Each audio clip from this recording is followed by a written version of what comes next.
In the summer of 2017, I was invited by Bob Hamburg, better known as Biogas Bob, of Omega Alpha Recycling Systems, to join him and the crew at the Dickinson College Farm in Carlisle, Pennsylvania, to document their build of a 1,000-gallon BioDigester. This new sausage or tube-style continuous operating digester was based on an existing system already on site. Each of these digesters can produce several cubic meters of biogas per day and consume hundreds of pounds of cafeteria waste each week. Using a pre-manufactured tube of EPDM roofing material that forms the body of the digester and was provided to the University for Research and Development by Carlisle Syntech, in this video today, the team walks us through the initial process of building the digester, from preparing the tube to placing the end caps and pressure testing the final construction. As you'll see, these types of built-on-site systems require a bit of do-it-yourself experimentation and adapting to the materials and space available. The results, however, are rather impressive. We begin with Bob walking us through the end caps that he had manufactured, which will allow for the feeding, burping, and relieving of the digester. What we're going to do is we'll take the EPDM tube and we'll be sliding it over these end caps. It's a pretty tight fit. We'll take it out about 4 inches extra. But as far as the ports here, we've got the gas outlet at the top. This is the influent end. We've got the loading port here. And these two are sort of testing ports for any sampling we might want to do. And also if we want to stick in some monitoring equipment. There'll be a T that comes into this loading port, and we'll take some for a recirculation of some of the effluent to seed the new stuff as it comes in. This one here is the effluent port. We've got the only thing different here, it's got the gas and the outlet and the two testing ports, but it's got this outlet here which will take the liquid mostly from the effluent end, and from here we'll recycle. This is where we take off to recycle some into the about 50 gallons a load into the front end to seed the stuff. So anyhow, we'll put the tube will be not really stretched, but maneuvered onto these things. It's a pretty tight fit. There are two plastic strips around here. What we're going to have to do is get a long tube to place the caulk under the EPDM tube and into this area, about a 5-inch wide area that goes around the digester. And we'll make sure that that is totally covered with waterproof mastic. And then we'll take the 5-inch wide stainless steel clamps, and they'll fit right around in this area to tighten it down and seal it. And then where we've overlapped about 4 inches, that'll be folded in, and we'll tighten it, neaten it with this ring, which will fit very tightly. We'll have to hammer it in.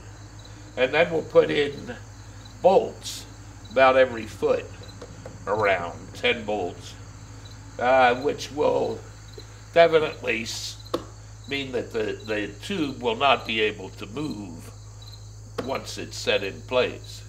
This will hold it tight, because originally, the first time we tried it without this fold over and bolts, the air pressure actually started pushing the end cap out. And I got this done for the second end cap on the first digester, and it's been perfect, which is what it has to be. So we have to be pretty careful making sure we get a full cover of the caulk. And it's a couple-person job, 2-3 people. Is that mastic caulk something that you can just get at a hardware store, or is that Yeah, something special? it's a waterproof mastic. They use it for. It never hardens. It's really sticky stuff. We tried silicone to start with, and that did not work. That released, even with the clamps. So we've upgraded, and when we put the mastic on, it's been perfect since we went to the mastic. In addition to Carlisle Syntech producing that mastic caulk, that's also the company that produces the EPDM. Yes, they're the ones that have kindly supplied us with the EPDM thus far. We certainly appreciate it. It'd be nice to provide them another outlet for their materials. I mean, right now it's mostly used for roofing and pond liners and whatnot. On roofs, if it's done right, they give a 50-year warranty. Okay. So it holds up pretty well. And then your end caps, you're having custom fabricated by NextFab? Yeah, NextFab is a maker space in Philadelphia. Actually, they've opened up a couple other places. They have a place in Wilmington now as well. They'll do custom work for you, but their main interest is in educating people. They have all this equipment for doing metal work, woodwork, plastic work, cloth, electronics, just pretty much anything. If you're interested in making something, what they really want to do is teach you how to use the tools. And then after you go through the training on the tools, you're certified to use them, and you can, I guess, rent time and stuff on it. But it's a really wonderful place, and they do good work too.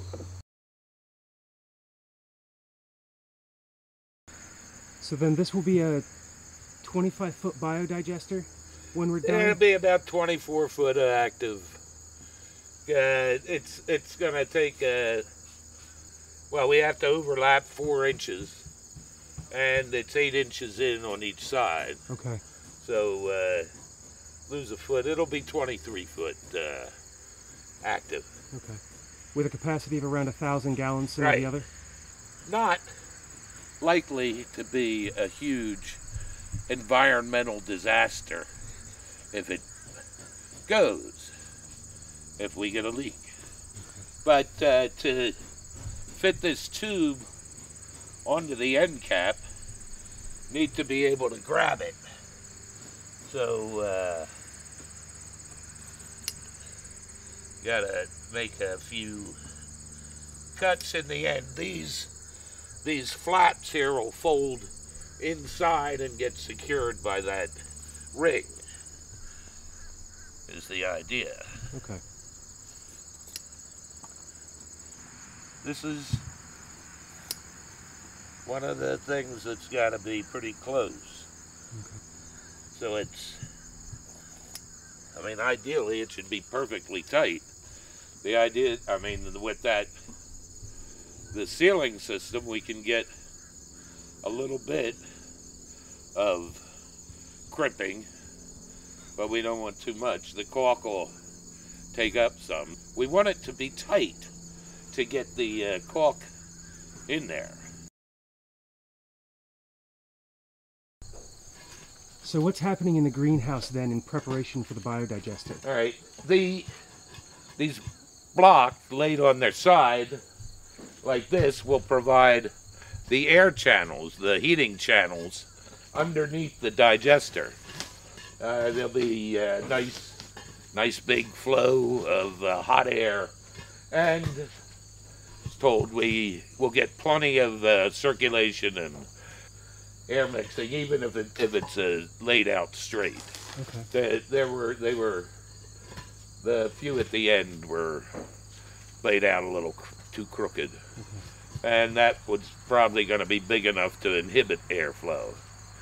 This way it'll flow, but there's enough little imperfections in the side of the block that it'll cause plenty of convection and stirring up.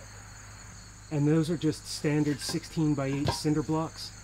Well, they're end blocks. Okay. All end blocks. And then you have, it looks like a silver foam insulation that those blocks are resting on? Right. That's on them, and then styrofoam. Okay. And then we got 4 inches of styrofoam underneath. 2 inches on the side, 4 underneath. And that provides insulation from the ground then? Right. And then the channel that this rests in will help to provide shape for the digester. Right. If it wasn't in this trench, it would just sort of flatten into a long oblong. Okay. This way keeps it circular, more circular, and easier flow. Okay. I think through a circular tube rather than a squished down. If this new piece was filled with water, it would only, it could be filled, but it'd only come in a few inches from the side to rise up maybe a foot or so. In here, it'll give it some substance and shape. And then is the entire trench that the biodigester in, is that lined with a sheet of EPDM also? Yeah, there's EPDM. Again, it's because these folks at Carlisle Syntech are so kind to us.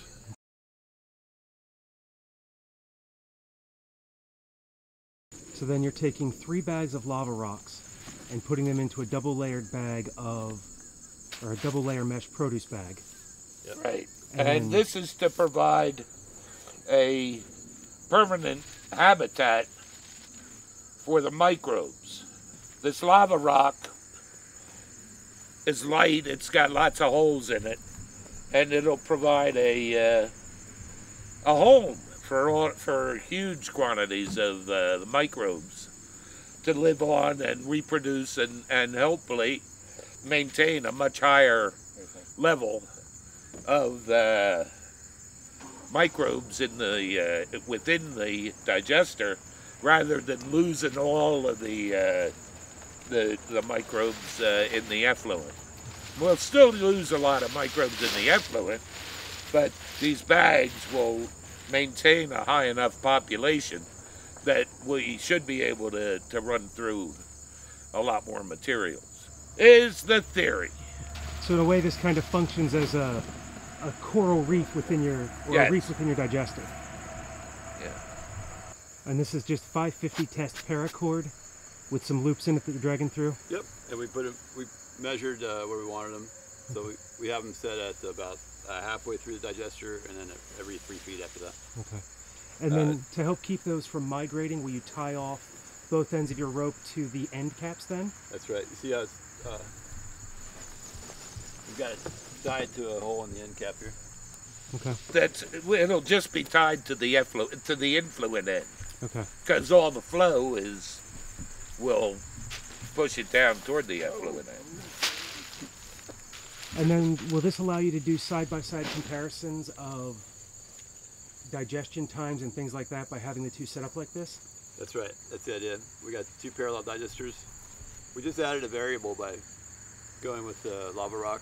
So they're not completely similar or completely alike, but we're going to try to isolate those variables in our studies and still hopefully be able to make some claims. Okay. It's a small sample set. Right. Do you know if there are other college farms doing this kind of work and research that have biodigesters? Not much. There's Appalachian State University's got a little project. Green Mountain College, I think, has done some. There's University of Michigan has a huge project. Some of the universities have some bigger ones. Penn State has at times had systems. What you see here is 16 minutes of muscling the EPDM body over the end cap.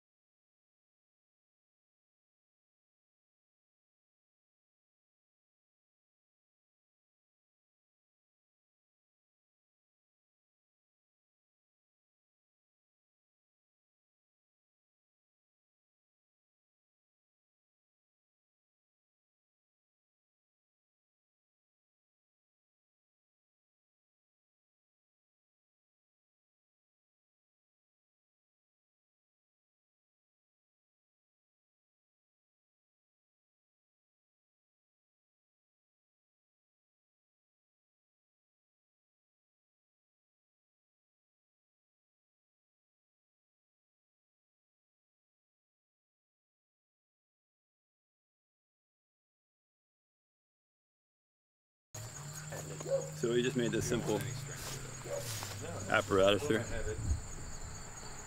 That's for inserting it into the between the rubber layer and end cap.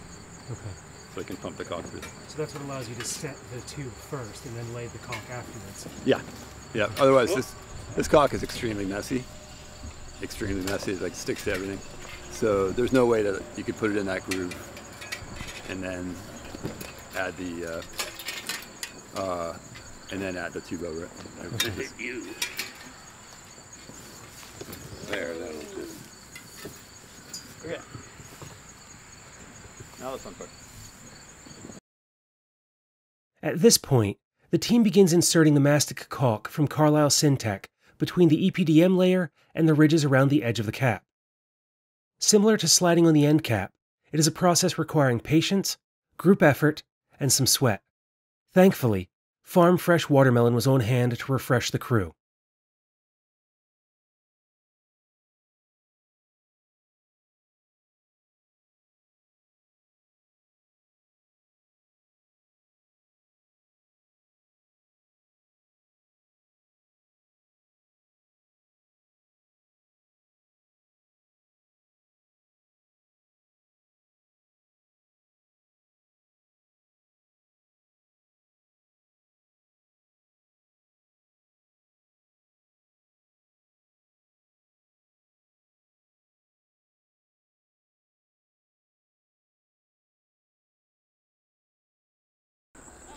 So at this point, the mastic caulk has been inserted and spread around between the EPDM, in between those two ridges, Right. to create the initial kind of soft gasket.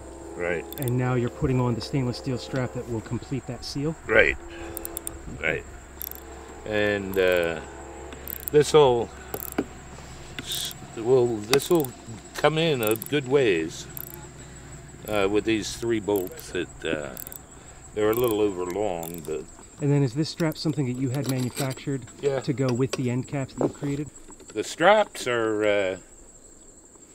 I mean, compared to the end caps, the straps were a bargain. They cost me $75 a piece.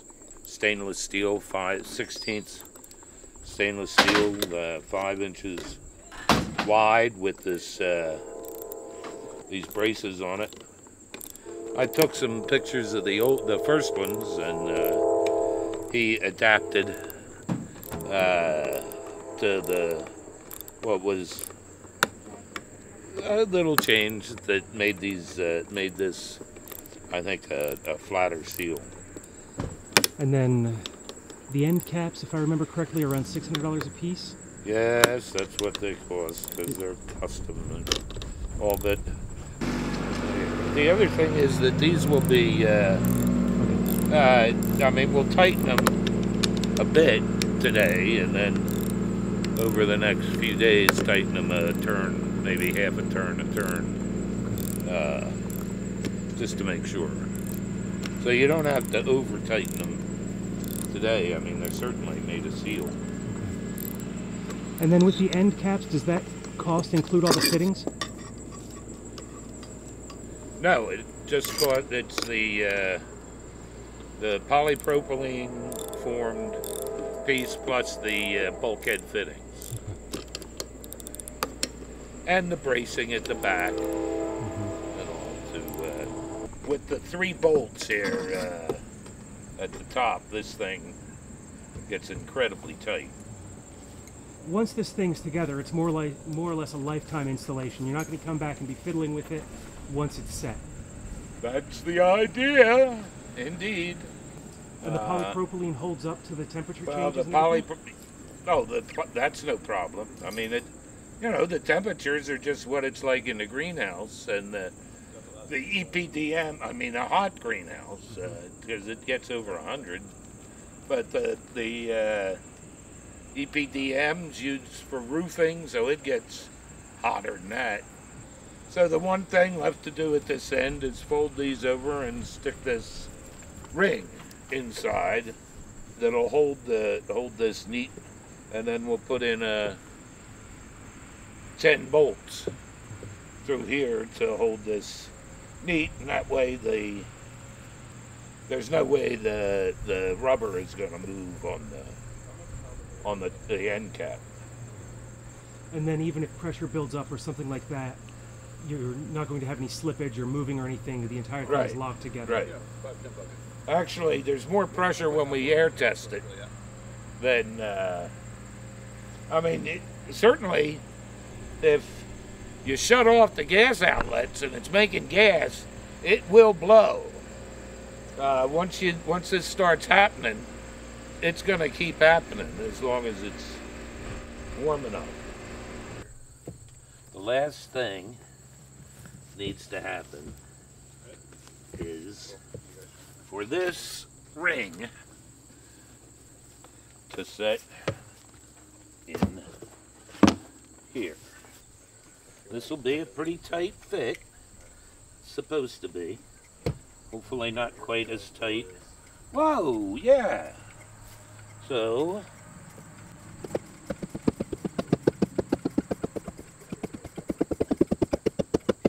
I think this neatens it up a lot, and I'll tomorrow I need something to do, so I'll stick in bolts, 10 bolts around, hooking that together. And there it is. And that ring can just sit there at the edge, the bolts go in, hold it securely, and that's an end cap. And then that's the end cap, yeah. Okay. Yeah. And then this process repeats at the other end? Just the same, yep. Okay. And your initial feedstock for this after you air test it will be some of the effluent? Will be most of the effluent from the other digester. Okay. To get it started. Probably start with half water and half effluent, just to give it a start. There should be no problem getting this. I mean, there shouldn't be any real startup problems with this because we got so much effluent from the other one, which is very live, well-functioning digester. Mm-hmm. It's the best thing to use to start up one digester. Seed it with the effluent of a fecal transplant. So, hallelujah, boy! This thanks to Matt and Rob and Tim, this is going amazingly well. Of course, we got a mess of stuff to do yet. The main thing is we got to dig a trench and line from the feed tank down at an angle so it the feeds directly into this digester.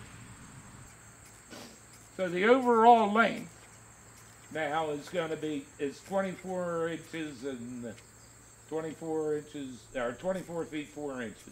Got it. Okay. The digester, 8 inches, 16 inches off of that is the active digester length. Okay. Yeah, thinking of using that roller was a real plus.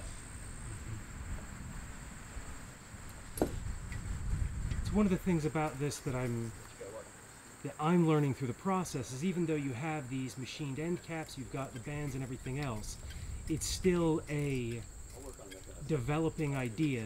The things that you're learning between the first digester to the second, the way to build it, to put it together so it functions a little bit better. Right. Yeah. It's still, as you continue to standardize what it is that you're doing, there's still some experimentation to work out the kinks. Well, if you can, I mean, I talk about domestication of dragons, domestication of anaerobic microbes. It's the whole thing is a beast. What we've done is we've put the basic endoskeleton together. The exoskeleton for the beast is the whole greenhouse setup. It's all a sort of an integrated whole and wants to work that way. These are the stomachs of the greenhouse system, is the way I see it. I mean, it's a domestication is a long-term process. I mean, like in China, they've gone through several generations of digesters already. And this is happening a lot of places around the world. I mean, people try, see what works, get ideas of what can go better. So that's what we've tried to do. The thing about these tube digesters, the end caps are going to be the same no matter what the length. I mean, whether it's 10 foot long, I wouldn't want to take it more than 50 foot. But 40, I mean, these are sized to the greenhouse. Finally comes the pressure test. The team inflates the digester using a shop vac and allows the body to stand overnight. They can then see if the digester loses shape and whether or not the completed body is airtight. At this point, our time on site was done for the day, and the team had several more days of work ahead to place and fill the digester and to get things going. I'd like to thank Biogas Bob for the invitation to join him to see what it takes to put together a biodigester and for the opportunity to share this information with you. You can find more of Bob's work to domesticate microbes and turn them into dragons at dragonhusbandry.com. Thank you to Matt Steinman for allowing me to slow the build process as I asked questions and took pictures along the way, and to Tim and Rob for their patience as they worked on the build and I stood around taking pictures and recording video. You can learn more about Dickinson College and the programs they offer at dickinson.edu, and more about the organic farm at dickinson.edu/farm. If you would like to learn more about biogas and biodigestion, be sure to check out the other videos at the Permaculture Podcast YouTube channel, youtube.com/c/the Permaculture Podcast. And of course, you'll find the Permaculture Podcast at thepermaculturepodcast.com.